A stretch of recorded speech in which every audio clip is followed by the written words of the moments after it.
जी मुफ्ती साहब, good evening. आवाज आ रही है? बिल्कुल आ रही है। जी मुफ्ती साहब, मेरे कुछ सवाल थे अबाउट वुमेन इन इस्लाम, तो बस वही पूछना था। आप हिंदू हैं मेरे फर्स्ट भाई? Of all, I am a Muslim but almost on a edge to live Islam. आप मुस्लिम हैं और या ऑलमोस्ट बट इस्लाम को छोड़ने छोड़ने वाले वाले। हैं, ठीक है।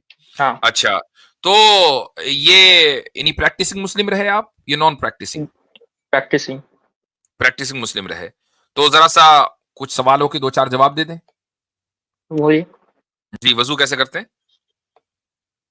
पहले हाथ धोते हैं कलाइयों तक, फिर नाक में पानी चढ़ाते हैं, फिर सॉरी, पहले हाथ धोते हैं, फिर कुल्ली करते हैं, फिर नाक में पानी चढ़ाते हैं, फिर मुंह धोते हैं, फिर बाल सब साफ करते हैं कान में तक लिख जाके, और फिर उसमें लास्ट में पैर धोते हैं। चलो ठीक है। जी हाँ, अब आप अपना सवाल करें। जी, फर्स्ट ऑफ ऑल आप मुझसे मुझे ये जानना था कि what is the stance on marital rape? What is the stance on what? Marital rape. ये क्या चीज होती है? Marital rape. Material marital, rape, marital क्या चीज भाई? Marital marital marital rape. Marital rape. अच्छा, तो मैरिटल रेप क्या होता है मेरे भाई? मुझे पूछे। जी, आपसे पूछ रहा हूं, ये जो हाँ, आपने एक टर्म कोइन दैट की है, हस्बैंड। मैरिटल रेप, जी, क्या होता है? मैरिटल रेप मतलब जो a woman in the bond of marriage, man in a woman in the bond of marriage, hmm. अगर हस्बैंड फोर्स करता है वाइफ को hmm. For sexual purpose, then it hmm. Will be considered as marital rape. Marital. अच्छा, तो अगर वो force करे, ठीक है, कितने फोर्स पर रेप होगा? May be anything. Anything. Physically force नहीं होना चाहिए, फिजिकली नहीं होना चाहिए फोर्स। अच्छा, फिजिकली फोर्स नहीं होना चाहिए, हम्म, बाकी इमोशनली फोर्स कर सकता है?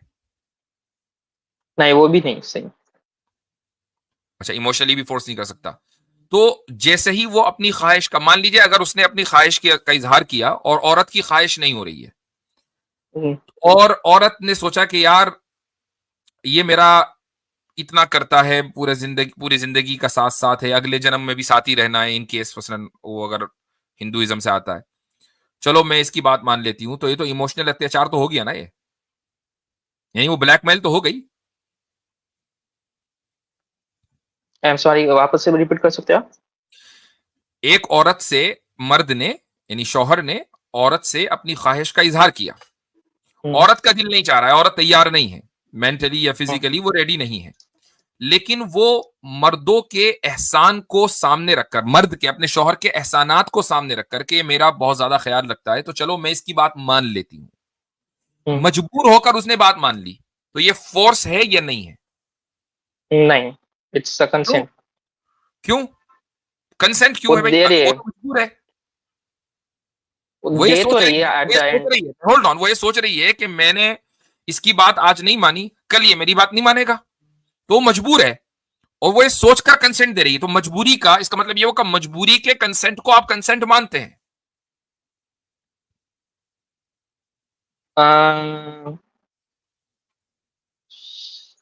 इस पे मेरा कोई आइडिया नहीं है। क्यों नहीं है? आइडिया होना चाहिए ना। मैं पहले सोचा नहीं कभी इस पे। हाँ, तो इन स्ट्रीम्स का यही फायदा होता है कि हम वो सवाल जो है सुचवाते हैं, कि जो सवाल आपके जहनों में नहीं आते, आप लोग पढ़ते हैं एक अखबार में या आपने कोई वीडियो देखी, और उसके बाद आपके जहन में एक चीज बैठ गई, और आप कहते हैं कि यार इस्लाम में कुछ गड़बड़ है। हम आपके जहनों के वो गोशे रोशन करते हैं जहां तक रोशनी नहीं पहुंची है। होता यह है अगर कि मुझे मैरिटल, होल्ड ऑन, ये जो मैरिटल रेप की जो टर्मिनोलॉजी है, ये इतनी लूज टर्म है कि जिसको फेमिनिस्ट औरतें जिस तरीके से चाहें इस्तेमाल कर लें। अब मुझे एक बात बताइए आप, मैरिटल रेप को अगर दुनिया की किसी भी कोर्ट में साबित किया जा सकता है, मसलन एक औरत और मर्द इन दोनों ने आपस में कंसेंट के साथ इज़्दिवाजी ताल्लुक कायम किया, मैरिटल रिलेशनशिप कायम की, सुबह में उठकर मियां बीवी में लड़ाई हो गई, औरत चली गई कि रात को मेरा तो मैरिटल रेप हुआ है, फिजिकल नहीं हुआ, इमोशनल हुआ है, अब साबित कैसे होगा? वो तो नहीं होगा, वो प्राइवेट बात है। तो फिर ऐसे कानून का क्या फायदा कि जिसको आप साबित ही नहीं कर सकते, जिसमें न जुर्म साबित हो सकता? जैसे ही आप, यानी अगर आप ये कहते हैं कि नहीं, औरत की जो क्लेम है बस वही गवाही है, तो मर्द तो फंस गया, जैसे ही तो मैं लड़ाई होगी इसका मतलब अंदर है। इसका मतलब ये नहीं है कि मेन के पास राइट हो उसको फोर्स करने का। बात ये नहीं हो रही है, बात ये हो रही है कि जिस राइट की आप बात कर रहे हैं और जिस राइट के वायलेशन पर आप उसको रेप कहते हैं और उसकी बुनियाद पर आप उसको जुर्म कहते हैं, उसको साबित कैसे करेंगे? ये मानिए कि ये टर्म ऐसी है जो यूजलेस है, ये कानून यूजलेस है, माने इसको? नहीं, यूजलेस तो नहीं है। फिर साबित कैसे होगा बताओ? डोमेस्ट मैंने आपसे 2 सवाल कर लिए, दोनों सवालों के आपके पास जवाब नहीं है। पहले सवाल का जवाब कि मजबूरी का कंसेंट होता है कि नहीं, आपने कहा मैंने सोचा नहीं। दूसरा सवाल, इसको साबित कैसे करेंगे कि मैरिटल रेप हुआ है कि नहीं लास्ट नाइट, जबकि सुबह उठ के दोनों में लड़ाई हो गई? जी। ऑफ कोर्स फिजिकली तो कोई एविडेंस नहीं होगा, बचा इमोशनली कैसे? वर्बली। इमोशनल कैसे हुआ? तो अब जाहिर है कि न तो फिजिकल एविडेंस है। अब वर्बल क्लेम, औरत का वर्बल क्लेम, जबकि रात बिल्कुल काम ठीक ठाक हुआ था, सुबह उठ के दोनों में लड़ाई हो गई, वो चली गई फैमिली कोर्ट या कहीं भी चली गई, बाज इलाकों के अंदर तो ये क्रिमिनल ऑफेंस है ना, वो पुलिस ने उससे शिकायत कर दी, तो अब क्या होगा? मुझे बताइए कि क्या ये शादी, क्या ये निकाह इस तरीके से बाकी रहेगा? तो मगर फोर्स करके भी तो सही नहीं है ना मुफ्ती साहब। वो बात ठीक है, I know, I agree with you. मुझे बताइए कि क्या ये निकाह बाकी रहेगा?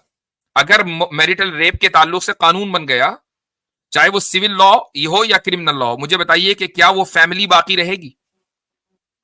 आई डोंट नो। नहीं, you know, you just not ready to admit. एक तसव्वुर करें, I don't know if your married, अगर आप मैरिड है, नो। ठीक है, जब आप मैरिड हो जाएंगे ना तो आपको अंदाजा होगा कि मान लीजिए अगर आपकी बीवी है, तसव्वुर इमेजिन कर लें, आपकी वाइफ आपके खिलाफ पुलिस में चली गई, आप ऐसी औरत के साथ रहेंगे? नो।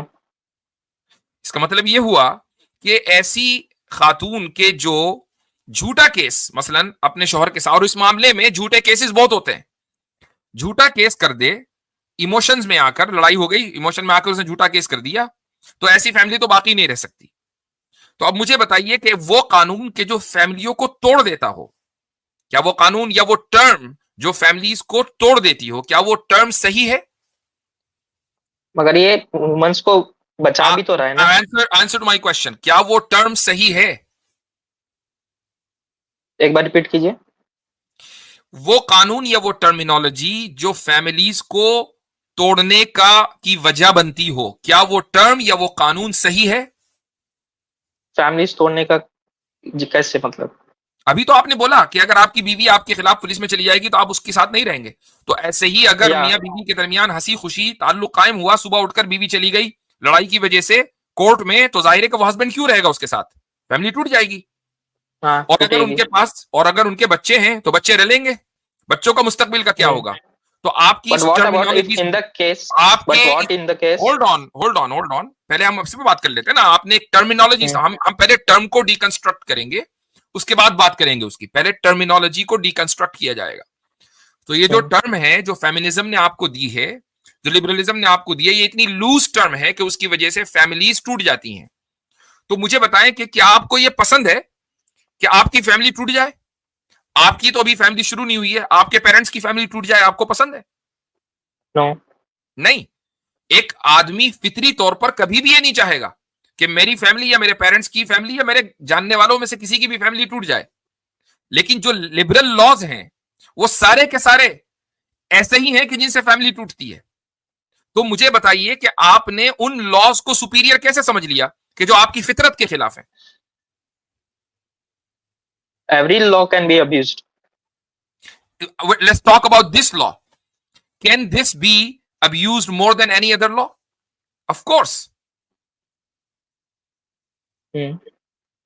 तो वो लॉ जो डिवोर्स के केसेस में मर्द अंदर होंगे, एग्जैक्टली जो लॉ सबसे ज्यादा अब्यूज हो सकता है और होता है, वो उस लॉ को आपने सुपीरियर कैसे समझ लिया? बात यहां पर यह है।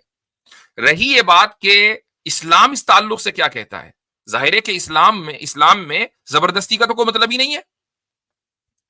यानी एक तो हाँ, ये अलग बात है कि जबरदस्ती की जो डेफिनेशन है वो ये, मिसाल के तौर पर एक आदमी अपनी बीवी को इस बात पर मारता है, भाई फिजिकल अब्यूज तो जब ही होगा ना कि वो उसको मार रहा है और मजबूर कर रहा है, इसकी इजाजत नहीं है, इसकी कोई गुंजाइश नहीं है शरीयत में, ठीक है? तो लेकिन ये जो इमोशनल अब्यूज है ना, इसको आप डिफाइन कर ही नहीं सकते कभी भी। इसको डिफाइन करके बता दे कोई मैंने आपको 2 सिनारियो दिए। मिसाल के तौर पर एक औरत ये सोचती है कि यार मैं अगर इसकी बात नहीं मानूंगी, कल कोई मेरी बात नहीं मानेगा, तो इमोशनली तो अब्यूज हो गई वो। आप इसको कंसेंट करें, लेकिन वो तो मजबूरी का कंसेंट है जिसके बारे में आपने सोचा ही नहीं। या but she agree with that, maybe नहीं, बाई फोर्स वो एग्री हुई भले ना। बाई फोर्स एग्री हुई ना। मिसाल के तौर पर मैं आपके कनपटी के ऊपर गन रखूं और ये कहूं कि अपनी बीवी को डिवोर्स दे दो, तो आप तो बाई फोर्स एग्री हो गए, और लोग ये कहें कि भाई कंसेंट से तलाक दी है, हो गई। या अगर मैं आपको आपकी कनपटी पर गन रखूं और कोई भी आपसे काम करवा लूं, तो पकड़ा तो मैं जाऊंगा, हालांकि आप तो मजबूर हैं, लेकिन अगर आपकी इस लॉजिक को मान लिया जाए तो आप फिर पकड़े जाएंगे, मैं नहीं।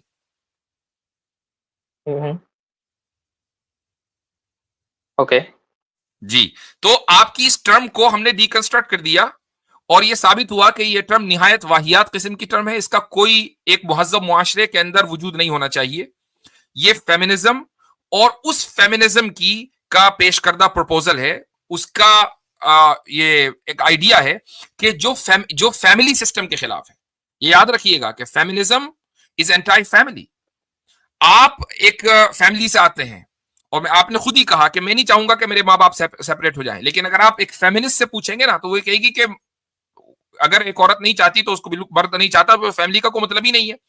फैमिली से मुआशरे नहीं चला करते। फैमिलीज जो है वो मर्द और औरत की आजादी को लिमिट कर देती है। फेमिनिज्म का पूरा आइडिया फैमिली सिस्टम के खिलाफ है। और मुझे अफसोस होता है अपने नौजवानों के ऊपर कि वो सोशल मीडिया या मूवी इंडस्ट्री की वजह से फेमिनिज्म से इंस्पायर्ड होते हैं और अपने मजहब में शक करने लगते हैं, जबकि 10 मिनट के अंदर आपको फेमिनिज्म का जो फंडामेंटल जो फ्लॉ है वो पता चल गया। तो मगर गलत भी तो नहीं है ना ये लॉ? अगर सच में तो भाई फिर गलत वुमन अब्यूज हुई होती, तो फिर गलत अगर सच में वुमन अब्यूज हुई होगी तो मुझे बताइए कि वो गलत फिर किसको कहते हैं? क्या गलत? गलत लॉ को फिर गलत कब कहा जाएगा? जब आप उस लॉ को इस्तेमाल करके मर्द को कभी साबित ही नहीं कर सकते, औरत का बरहक होना साबित ही नहीं कर सकते, तो फिर उस लॉ को गलत कब, यानी फिर वो लॉ सही कब होगा? वो तो गलत ही होगा ना। मर्द को तो आप कभी भी सही मानों में मुजरिम साबित ही नहीं कर सकते, औरत को कभी आप झूठा साबित नहीं कर सकते। या बट मैंने कहा ना, every law can be abused. ये भी लॉ अब्यूज हो सकता है। इसका मतलब ये नहीं है कि उसका पूरा दिमाग की थोड़ा सा विंडो जरा वाइड खोलें। जी जी जेनेसिस साहब, आप सेक्सिस्ट में यानी कि सेक्सिस्ट हैं या एंटी सेक्सिस्ट हैं? आई डोंट नो द टर्मिनोलॉजी। अच्छा ठीक। फेमिनिस्ट लोग जो है ना, वो कहते हैं कि वो लोग एंटी सेक्सिस्ट होते हैं। जो इस तरह के लॉ की बात करते हैं वो कहते हैं कि हम लोग एंटी सेक्सिस्ट हैं।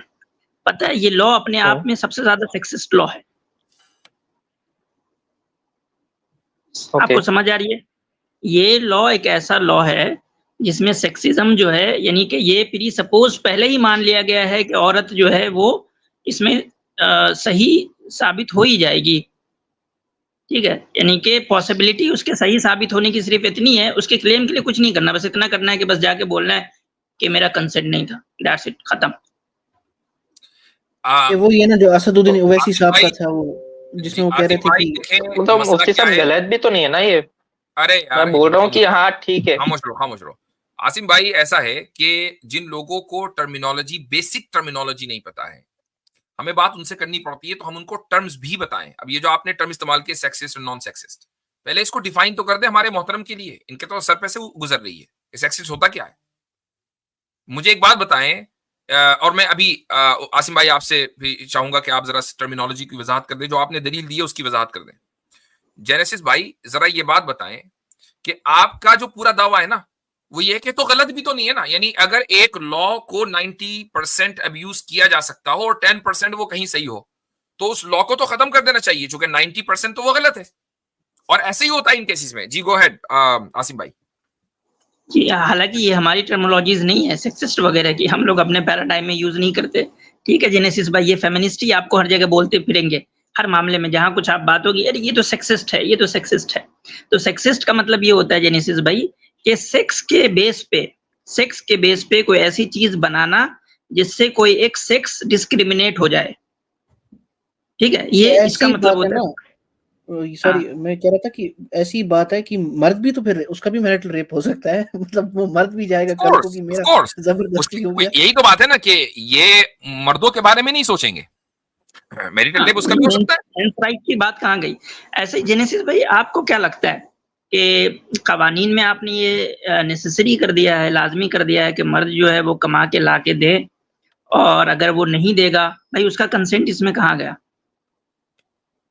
उससे पहले कंसेंट ले कि वो जो है आज का खाना खर्चा मर्द देना चाहता है, हर यानी 3 टाइम खाना होता है ना, तो हर 3 टाइम से पहले यानी ब्रेकफास्ट से पहले वो कंसेंट देगा कि हाँ अभी मैं ब्रेकफास्ट प्रोवाइड करना चाहता हूँ। फिर आएगा लंच, फिर कहेगा कि मेरा अभी कंसेंट है। नाइट में कह देगा नहीं अभी मेरा कंसेंट नहीं, अभी मैं नहीं दूंगा खाना खर्चा। फिर अगले दिन कहेगा हाँ आज मेरा कंसेंट है कि मैं आज 1 टाइम दूंगा, 2 टाइम नहीं दूंगा। आसिम भाई आप खाने की बात कर रहे हैं, वो तो ये भी कह सकता है कि इस महीने का बिजली गैस और रेंट जो है ना, घर का किराया अगर किराए पर रहता है वो तेरे जिम्मे, मेरा मूड नहीं हो रहा इस महीने देने, मेरा कंसेंट नहीं है, मैं नहीं देना। कंसेंट नहीं है, सही बात है। अगर अच्छा एक मैंने स्लेवरी की हमारी जो वो थी स्ट्रीम, उसमें मुझे इस पे भी आना था। हाँ होल्ड ऑन, रुक जाइए, अभी हम आने नहीं देंगे आपको। मैं उसमें एक बात कर रहा था कि कंसेंट के ऊपर मैंने बहुत तफसील से वहां गुफ्तगू की थी। उसमें वो वेग था। हाँ वो एक वेग आर्ग्यूमेंट था। आप आप जा रहे हो कंसेंट को मेडिकल्स में लेके, आप थेरेपीज में लेके जा रहे हो। जब सेक्सुअल एथिक्स को कंपेयर किया जा रहा है तो उसको भी सेक्सुअल एथिक्स से ही कंपेयर कीजिए ना। आप क्यों जा रहे हो मेडिकल में जाने? मैं आपकी ज़हानत का इम्तिहान ले लेता हूँ, आर्ग्यूमेंट बताएं क्या था वो कंसेंट वाला, मैं क्या कहना जा रहा था। Go ahead. आप तो पहले बता रहे थे कि कंसेंट वेस्टर्न सोसाइटी में ही वेग है। फिर आपने एग्जांपल दिए थे डॉक्टर्स के कुछ, क्या मुझे इतना याद है कि इतना याद है मैं पूरा बता नहीं पा रहा हूँ, पता है इतना याद है, लेकिन आपका आर्गुमेंट वेग था और याद कुछ नहीं है। बताओ क्या है? मुझे पता है, मैं बोलने नहीं हो रहा।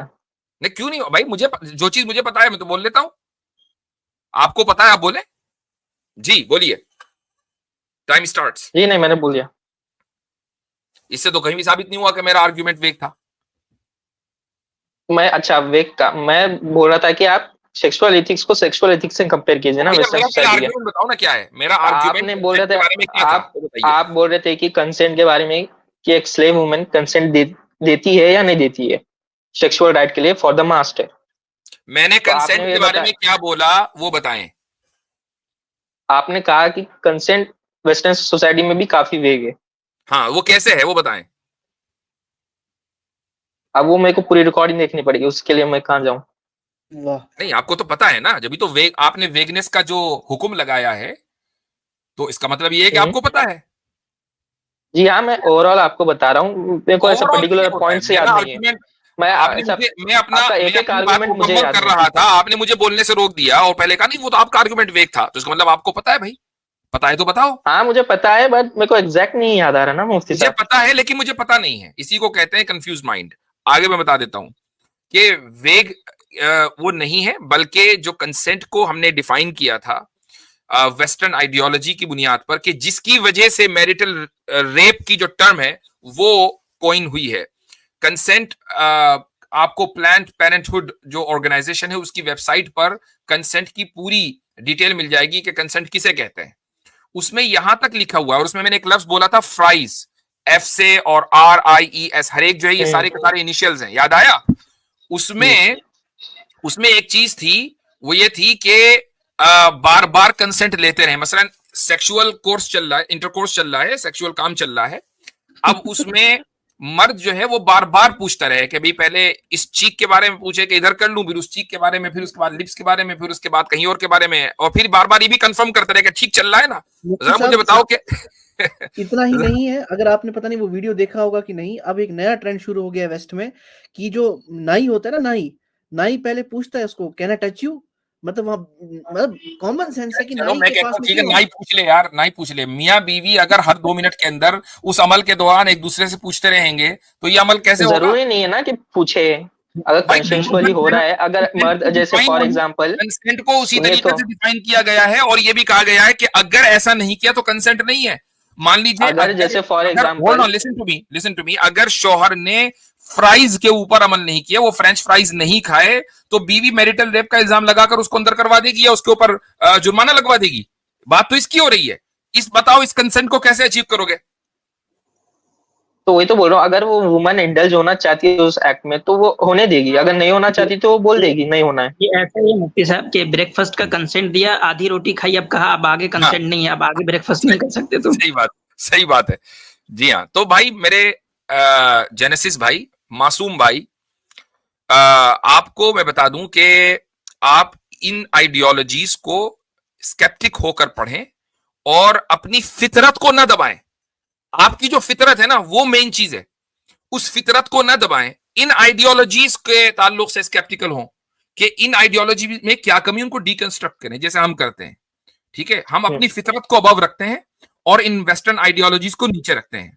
हम इन वेस्टर्न आइडियोलॉजीज को अपने ऊपर हावी नहीं होने देते, हालांकि हम उस माहौल में रहते हैं कि जहां हर तरफ यही आइडियोलॉजी है, लेकिन हम अपनी फितरत को ऊपर रखते हैं, चूंकि इंसान के नजदीक सबसे अहम उसकी फितरत है जो खुदा ने उसको बनाई है। तो आई थिंक दैट आपके लिए आज इतना ही सबक काफी है, फिर अगली मरतबा इंशाल्लाह फिर बात। नहीं, सिर्फ 2-3 सवाल ही है मेरे, सवाल खत्म हो गए। स्लेवरी पे आपने निकाला था तो बस वही है मैंने, और क्या चाहिए? और भी तो कॉलर्स है ना, दूसरों का भी हक है। हाँ बस तो अगली मरतबा आइएगा। बस इजाजत लेते हैं। इतने सवाल, एक ही सवाल को आपको समझाना पड़ा हमें 3-3 4-4 आदमियों को, तो दूसरे सवाल में तो पता नहीं क्या गजब ढाएंगे भैया। हाँ जी।